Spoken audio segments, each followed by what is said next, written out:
Qu'est-ce que la foi? La foi, nous disent les théologiens, est quelque chose qui s'installe dans le cœur et qui se traduit dans les actes. Grosso modo, la foi est un dogme, la foi est une croyance, un ensemble d'articles de foi, donc, qui s'installent dans le cœur et qui ont ensuite une conséquence dans la manière avec laquelle le fidèle va investir son quotidien. On voit donc d'ores et déjà que la question de la foi ne relève pas simplement de la dimension intérieure, de ce qui se passe dans le cœur, de ce qui s'y installe. Mais la question de la foi, c'est aussi la question de la manière avec laquelle on va investir le quotidien. Nous avons donc cette définition qui nous provient de la théologie, mais quand on va commencer à éplucher cette définition, on va s'apercevoir très vite que la foi et la vision qu'on en a diffèrent légèrement selon l'angle de vue qu'on en a. Mais toutes ces définitions se complètent pour n'en faire qu'une seule au final. Et on peut se dire aussi en premier lieu que finalement, puisque la foi, le dogme, les articles de foi nous proviennent de la révélation, et bien la foi c'est aussi la mise en pratique de la révélation et donc des prescriptions divines. Dieu me demande de faire la prière, donc je prie. Dieu me demande d'être généreux, donc je suis généreux. Dieu me demande d'avoir bon cœur, donc j'essaye d'avoir bon cœur. Et d'ores et déjà, le fidèle qui va faire la prière à reculons, ou qui trouve de la lassitude, des difficultés pour se sortir du canapé pour aller faire la prière, doit s'interroger sur ce que c'est que la foi, et sur ce qu'il possède en lui-même de la foi. Il doit s'interroger sur lui-même. La pratique de la religion nous renvoie à ce que nous avons à l'intérieur. On ne fait pas la prière comme des robots, on ne vit pas le jeûne comme des bouts de carton. Non, il se passe quelque chose. Mais si cette chose-là n'est pas portée par la foi, alors vraiment le fidèle doit s'interroger, où est-ce que j'en suis dans ma relation avec Dieu? Donc la foi, c'est aussi la pratique spirituelle et religieuse. Et cette pratique nous ramène à la sagesse.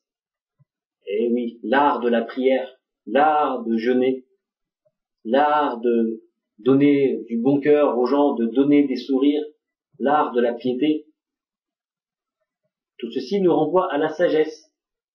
Et finalement, nous renvoie même à la notion de transmission, parce que la foi, c'est aussi transmettre et recevoir. Les prophètes ont transmis du savoir à l'humanité. Les prophètes ont transmis l'art de vivre à l'humanité. Et les héritiers des prophètes, qui sont les sages, perpétuent cette tradition de la transmission. Transmettre et recevoir. La foi, c'est aussi apprendre à recevoir de nos sages. C'est aussi accepter de recevoir de nos sages. Je ne suis rien, je ne sais rien, c'est Dieu le transcendant, le savant sur toute chose. Donc je me tourne vers les gens qui ont la science et le savoir. Et j'accepte de recevoir d'eux. Qui transmet, qui reçoit. Ça aussi, ça fait partie de la foi. Qui sont les sages, qui sont les gens du commun. Ça aussi, ça fait partie de la foi. Et si j'ai du mal à trouver ma place dans ce domaine, si j'ai du mal à comprendre que je suis un ignorant et que eux, ils sont les sages, eux, ils sont les savants, donc là aussi, je dois m'interroger. Qu'est-ce qu'il y a à l'intérieur de moi? Où j'en suis avec ma foi? Parce que si j'ai du mal à trouver la lumière, à reconnaître la lumière chez les gens de la sagesse, est-ce que je vais être capable de reconnaître la vérité de Dieu dans toute chose? Et la vérité de Dieu lui-même?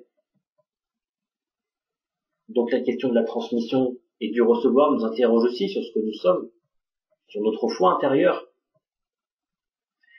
Transmettre et recevoir, c'est aussi transmettre et recevoir à ses enfants dans le cadre de la famille, transmettre et recevoir autour de soi, transmettre des sourires, transmettre du bon cœur. Si on n'est même pas capable de faire un sourire à son voisin, à son collègue, à son ami, mais où est-ce qu'on en est avec notre foi? Oui, puisque la foi est aussi une réjouissance. Je trouve la paix en Dieu. Je me réalise en Dieu. Donc je suis serein sur toute chose, puisque je sais que toute chose est portée par sa miséricorde. Et si on vit cette réjouissance et qu'on ne la partage pas, c'est une chose. Et quand on ne la vit pas et qu'on ne cherche même pas à aller vers elle, c'en est une autre.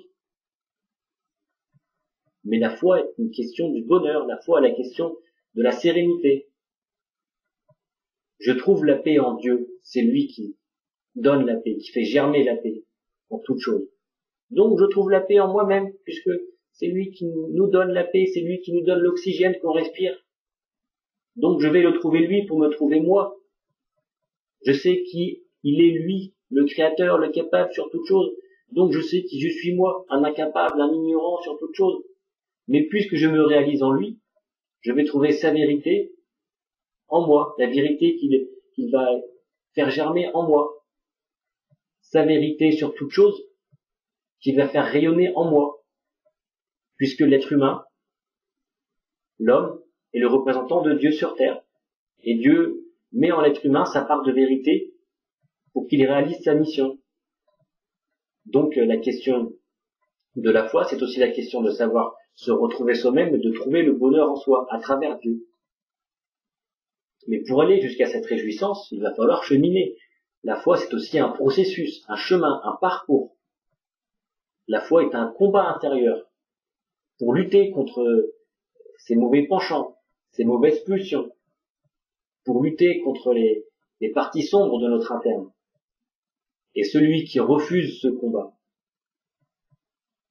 celui qui n'admet pas ce combat, celui qui néglige ce combat, son importance, où en est-il dans sa foi, dans sa relation à Dieu? Les sages ne font que nous montrer que la vie est un parcours du combattant.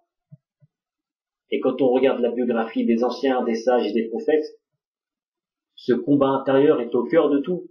Trouve la vérité de Dieu à l'intérieur de toi, la vérité que Dieu fait rayonner à l'intérieur de toi pour arriver à lui. Donc celui qui néglige ce combat, est-ce qu'il se croit si près que cela du divin? Est-ce qu'il se croit dans cette proximité? Est-ce qu'il croit qu'il n'a pas besoin de ce combat? Non, la foi est un combat, la foi est un cheminement. Il faut aller chercher ce bonheur dont nous parlons. Et celui qui néglige d'aller chercher ce bonheur, celui qui refuse d'aller chercher ce bonheur, où en est-il avec Dieu? Et pour nous faciliter dans ce combat, dans ce cheminement, Dieu a donné aux hommes un certain nombre d'outils. Et parmi ces outils, un certain nombre de prescriptions. Dieu, en effet, ne veut que notre bien.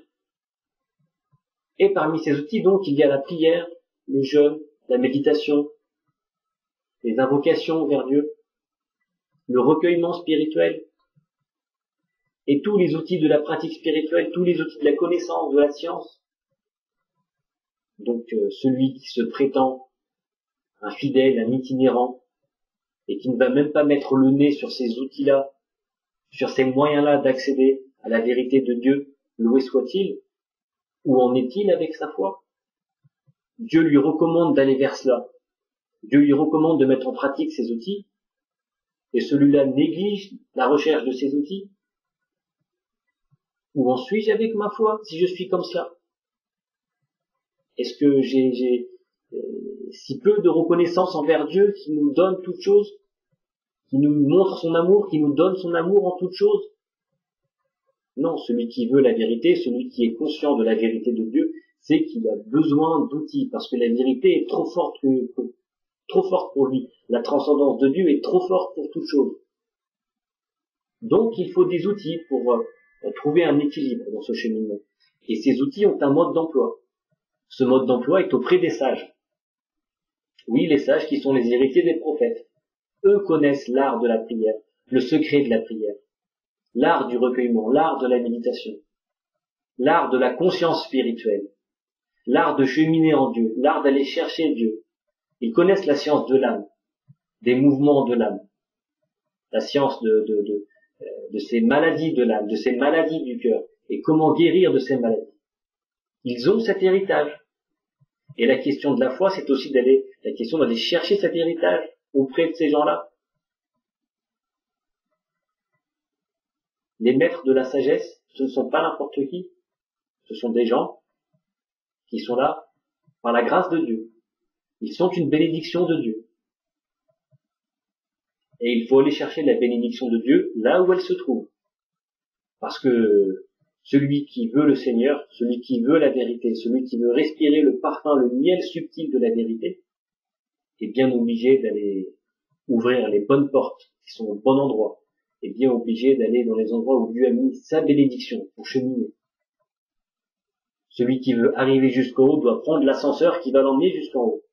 Donc il est bien obligé d'aller vers cet ascenseur. Donc la question de la foi, c'est aussi la question de ce mouvement purement matériel terrestre. Je vais chercher ce dont j'ai besoin.